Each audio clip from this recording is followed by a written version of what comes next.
കേൾക്കുന്നില്ല, അമ്മ പറയുന്നത് കേൾക്കുന്നില്ല. അവന് ഞാൻ പറയുന്നത് എന്താണെന്ന് മനസ്സിലാക്കാൻ പറ്റുന്നില്ല. അതെന്താ പറയണ്ടേന്ന് അവന് മനസ്സിലാകുന്നില്ല.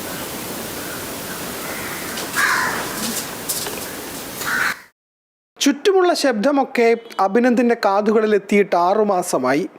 കേൾവിശക്തി നഷ്ടപ്പെട്ടതോടെ 8ാം ക്ലാസ്സുകാരൻ്റെ സംസാരവും പഠനവും നിലച്ചു. അവന് സ്കൂളിൽ പോകാൻ പറ്റുന്നില്ല, ഇപ്പം കളിക്കാൻ പോകില്ല, അവർ പറയുന്നത് കേൾക്കാത്തതുകൊണ്ട്.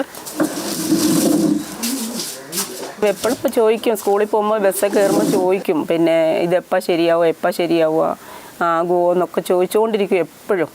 അപ്പം നമ്മളിപ്പോൾ ആകുമെന്ന് പറഞ്ഞ് അങ്ങനെ സമാധാനിപ്പിച്ച് നിർത്തിയേക്കുക.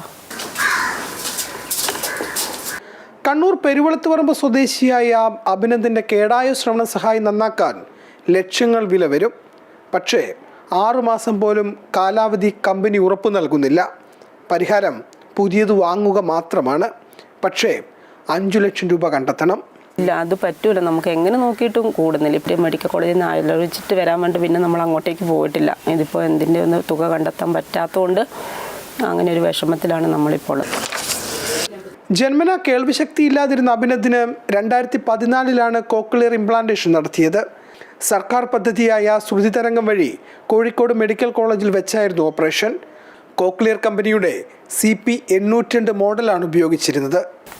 അമ്മേന്ന് വിളിച്ചതുപോലെ മിഷൻ വെച്ച് കഴിഞ്ഞിട്ട് അന്നേരം തൊട്ട് അമ്മേന്ന് പോലും വിളിച്ചു തുടങ്ങിയത്. പെട്ടെന്ന് ഇല്ലാതിരിക്കുമ്പോൾ പിന്നെ തീരെ സംസാരിക്കുന്നില്ല. ഇപ്പം ദേഷ്യവും വാശിയൊക്കെ ഭയങ്കര കൂടുതലാണ്. അതില്ലാതിരിക്കുമ്പോൾ നമ്മൾ പറയുന്നത് കേൾക്കാത്തതുകൊണ്ട് അതിൻ്റെ ഒരു വിഷമങ്ങളൊക്കെ. അപ്പം നമ്മളിപ്പോൾ തോണ്ടി വിളിച്ച് ഇപ്പോൾ എൻ്റെ ചുണ്ടനങ്ങുന്നത് കണ്ടിട്ടില്ല, ഞാൻ അവനോട് ഭക്ഷണം കഴിക്കാൻ അങ്ങനെയൊക്കെ വിളിക്കുമ്പോൾ അവൻ വരുവുള്ളൂ, അല്ലാതെ അവനൊന്നും പറയുന്നില്ലല്ലോ. ശ്രവണ സഹായി വാങ്ങണമെങ്കിൽ വൻ തുക നൽകണം. സർക്കാർ 18% GSTയും ഈടാക്കുന്നതോടെ സാധാരണക്കാരനത് താങ്ങാവുന്നതിലും അപ്പുറമാണ്. 6 മാസം മുൻപ് വരെ ശബ്ദം നിറഞ്ഞ ലോകത്ത് ചിരിയും കളിയുമായി നടന്നവനാണ്. ഇന്നിപ്പോൾ അഭിനന്ദന് ചുറ്റും നിശബ്ദതയാണ്.